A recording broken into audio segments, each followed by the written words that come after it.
তো দাবি হচ্ছে আমরা মুখ্যমন্ত্রীর সঙ্গে দেখা করব বলে করার জন্য আগের দিন আমরা একটা প্রোগ্রাম ডেকেছিলাম শান্তিপূর্ণভাবেই, কিন্তু সেখানে দেখা গেল আমাদের যতজন যারা যেখানে জমায়েত হয়েছে কলকাতার বিভিন্ন প্রান্ত থেকে পুলিশ খুব মারাত্মকভাবে মানে খুব বাজেভাবেই বলবো, তার কারণ অনেক লেডি পুলিশ মানে লেডি কনস্টেবল তারা পাবলিক টয়লেটের মধ্যে থেকে ম্যাডামদেরকে সার্চ করে মোবাইল দেখে যে তোমরা টিচার কিনা হোয়াটসঅ্যাপ চেক করে করে তাদেরকে তুলে নিয়ে যাওয়া হয়েছে। আমরা শুধু বলেছিলাম যে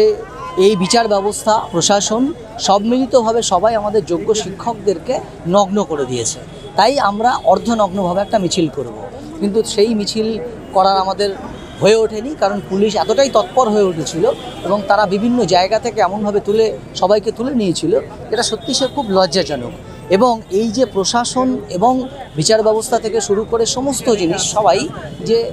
টোটাল শিক্ষা পরিকাঠামোটাকে একটা ভেঙে দেওয়ার চক্রান্ত করছে, এই জন্যে আজকে আমরা প্রত্যেকটা জেলায় মানে আজকের দিন জুড়ে সারা পশ্চিমবঙ্গের সমস্ত জেলাতে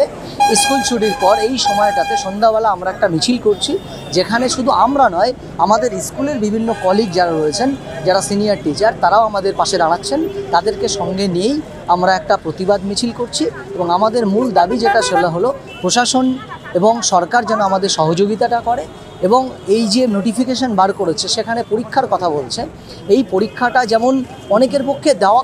একেবারেই অসম্ভব, কারণ অনেক ম্যাডাম রয়েছে যারা শারীরিকভাবে এমন প্রতিবন্ধকতার মধ্যে জড়িয়ে গেছে তাদের পক্ষে আর পরীক্ষাটা দেওয়া এখন কোনো মতে সম্ভব নয়। তো এইরকম অবস্থাতে যেহেতু বিচার ব্যবস্থার পুরো প্রক্রিয়া এখনও শেষ হয়নি, বিচার ব্যবস্থার যে প্রক্রিয়ার মাধ্যমে ফেরানো যায় সেই প্রক্রিয়া এখনও রয়েছে, কিন্তু সরকার সেই দিকটায় তৎপর না হয়ে তারা পরীক্ষা ব্যবস্থার দিকে অনেক বেশি তৎপর হয়ে যাচ্ছে।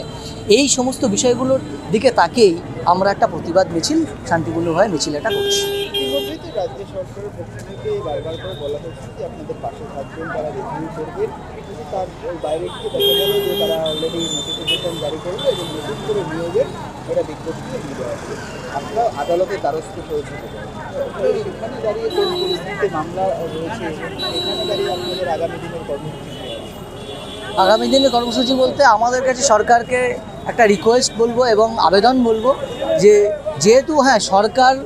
কোর্টের নির্দেশ অনুযায়ী তাকে নোটিফিকেশন করতে হতো, নোটিফিকেশন করেছে ঠিক কথা, কিন্তু পরীক্ষার ফর্ম ফিল আপ যেটা আছে সেটা তো রিভিউয়ের পরে করতে পারতো। সেই ফর্ম ফিল আপের তারিখটা এমনভাবেই সেট করেছে যে রিভিউ অর্থাৎ সুপ্রিম কোর্টের সামার ভ্যাকেশন শেষ হওয়ার আগেই ফর্ম ফিল আপ শেষ হয়ে যাবে, সুতরাং রিভিউটা হওয়ার পর অন্তত ফর্ম ফিল আপটা শুরু করা উচিত ছিল সরকারের, যে রিভিউতে কি হচ্ছে সেটা দেখা উচিত ছিল, এই একটা বিষয়। আর যে নোটিফিকেশানটা করেছে সেখানে তো ওপেন টু অল, সবাইকে জড়িয়েছে, সেখানে শুধু আমার নয় যারা নতুন পরীক্ষার্থী আসবেন, যারা একদিন ধরে মুখিয়ে রয়েছেন একটা সরকারি চাকরির জন্য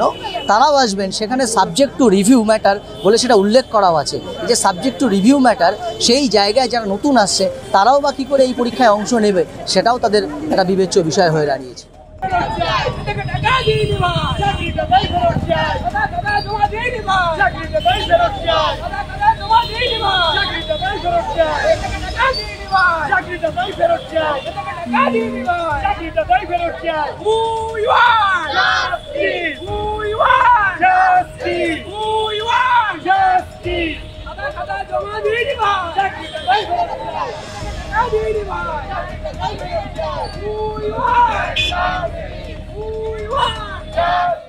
আমাদের ভিডিও ভালো লাগলে লাইক এবং শেয়ার করুন, কমেন্ট সেকশনে গিয়ে জানান আপনাদের মতামত। আরও ভিডিও পেতে আমাদের চ্যানেল সাবস্ক্রাইব করুন এবং প্রতি মুহূর্তে খবরের আপডেট পেতে প্রেস করুন বেল আইকন।